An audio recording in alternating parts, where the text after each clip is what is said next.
তিন দফা দাবিতে রাজধানীর মেরুল বাড্ডায় বিক্ষোভ করেছে ব্র্যাক বিশ্ববিদ্যালয়ের শিক্ষার্থীরা। মিডফোর্ডে ব্যবসায়ী হত্যাকাণ্ডের সাথে জড়িতদের দ্রুত শাস্তির আওতায় আনার দাবি তাদের।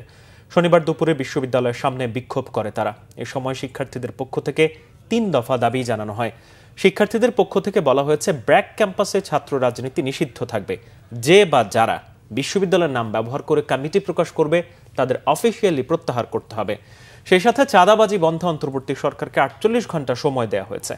এই সময়ের মধ্যে উল্লেখযোগ্য পদক্ষেপ না নিলে জননিরাপত্তায় সাধারণ শিক্ষার্থীরা পথে ঘাটে আইন হাতে তুলে নেবে বলেও হুঁশিয়ারি দেয় তারা।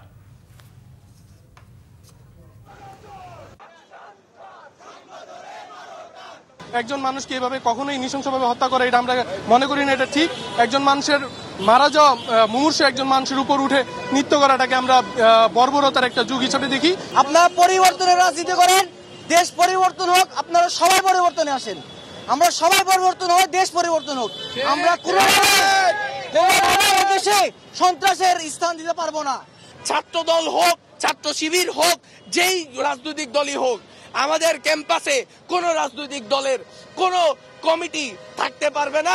অনুরোধ জানাচ্ছি, আপনারা আজকের মধ্যেই অফিসিয়ালি আপনাদের কমিটি প্রত্যাহার করুন।